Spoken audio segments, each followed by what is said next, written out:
Hello and welcome to our video about Chicago referencing.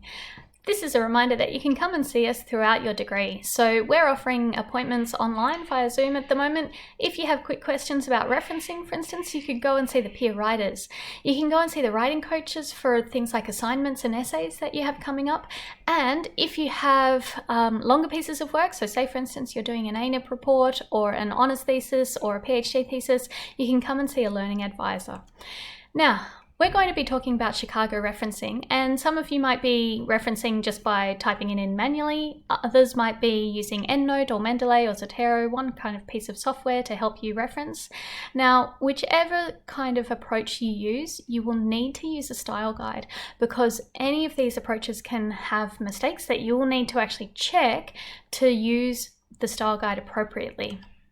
So your first step when referencing is to identify what kind of source you have. You might be using a variety of sources in your assignment, and the kind of information that you need to provide will be different depending on which source it is.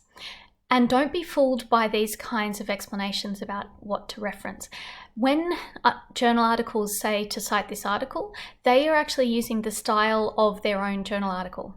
So it might not actually be a Chicago style. And so you will actually need to check whether there are errors there and fix them.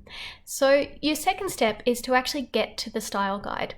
So you can access the Chicago Manual of Style as the full version if you log into the ANU library first of all. So make sure you log in and then search through the ANU library for Chicago Manual of Style online. Click on that link and it takes you to the style guide. Now you can go to the citation quick guide, which looks like this, and then you can find the relevant source to reference, the relevant kind of source. So say for instance you want to reference a journal article, you can go to that section and have a look there. But if in the quick guide you don't see the relevant example, head along to chapter 14 because that is where they give the full explanation of how to use footnotes and a bibliography entry for those footnotes. And they give a lot of information about how to present a variety of sources. So if you have something unusual like a blog post or a video or a piece of art, go along to there and there'll be explanations about how to reference those. So your third step is to find all of the relevant information for the kind of source that you have. So say for instance you've got a journal article, you'll need to find out what kind of information are they included here in these examples. So here's one where you have the author's first name and their surname, and then the title of the article and the title of the journal, the volume number, the issue number, the month of publication, the year of publication, and since this is a footnote, which particular page they are quoting or citing in their paragraph. Now you also will see the corresponding bibliography entry down here. So here's the corresponding bibliography entry, and you'll see that there's a little bit of difference in terms of the punctuation. There's also a difference here in that they include the page range. So that's the very first and the last page of that particular article. Now there's a few differences along in here, and you can find more information in the style guide about what these kinds of pieces of information are. Now what you'll sometimes need is to go back to your source and find information that might be spread out, and it might not actually be on the document that you're looking at. So sometimes you'll need to go back to the ANU library site to go to where you found that source and have a look at the kind of information that's on there. So the ANU Library's documents website gives information about what the source was, what the issue was, and so on, all those details.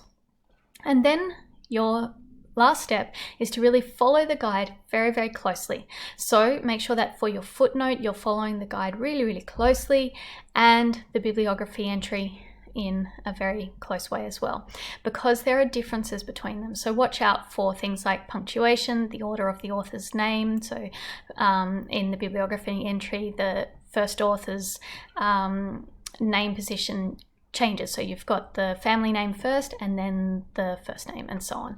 So there's a few differences between them. So you might, for instance, do up your bibliography entries first, and then as you go and do your footnotes, do up the footnotes and make sure you make those differences as you go. So keep in mind that a Chicago style is a footnoting style.